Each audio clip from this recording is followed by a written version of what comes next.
આયુષ્માન ઓ બેટા, કેમ આજે કઈ ખાસ વાત છે? હા ગુરુજી, આજે ગુરુ પૂર્ણિમા છે. બધા લોકો તેના ગુરુની પૂજા કરે છે, પરંતુ મારા મનમાં એક પ્રશ્ન છે.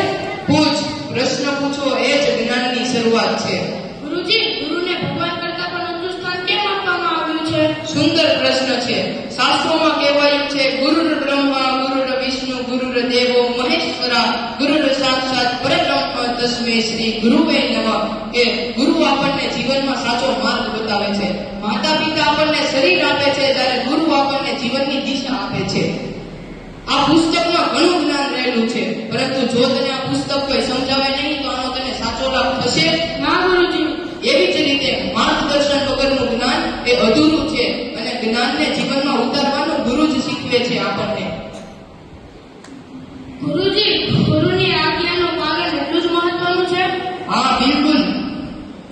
હા, મહાભારતની એકલવ્યની કથા આપણે સૌ જાણીએ છીએ કે એકલવ્યએ દ્રોણાચાર્યને પોતાના મનમાં ગુરુ માનીને અવિરત પ્રયત્નો કર્યા, જેથી તે શ્રેષ્ઠ ધનુર્ધર બન્યો.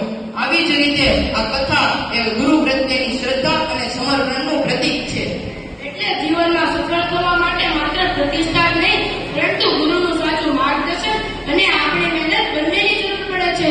હા, બિલકુલ, ચોક્કસ. આજે મને સમજાયું ગુરુજી કે ગુરુ માત્ર ભણાવતા જ નથી, પરંતુ સારા વિચારો, સારા સંસ્કારો અને સારું જીવન જીવવા માટેનું માર્ગદર્શન પણ આપે છે. આજે ગુરુજી, હું તમને વચન આપું છું કે હું તમારા ઉપદેશોનું પાલન કરીશ અને એને મારા જીવનમાં ઉતારવાનો પ્રયત્ન કરીશ. યાદ રાખજે, અજ્ઞાનમાંથી જ્ઞાન તરફ, અંધકારમાંથી પ્રકાશ તરફ, અસત્યમાંથી સત્ય તરફ સાચા ગુરુ જ લઈ જાય છે. અને સફળ જ્ઞાન ત્યારે જ બને છે જ્યારે તેની સાથે વિનમ્રતા અને સંસ્કાર જોડે.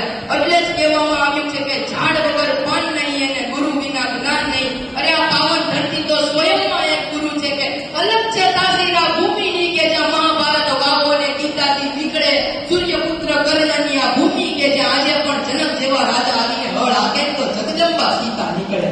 ગુરુજી, તમારા કોટી કોટી વંદન. ભગવાન તને સદબુદ્ધિ, સદાચાર અને જ્ઞાન આપે, જીવનમાં ખૂબ જ આગળ વધે. ચાલો આ ગુરુ પૂર્ણિમાના પાવન અવસર પર આપણે સૌ આપણા ગુરુ પ્રત્યે કૃતજ્ઞતા વ્યક્ત કરીએ અને તેમણે બતાવેલા માર્ગ પર ચાલવાનો પ્રયત્ન કરીએ. અસ્તુ.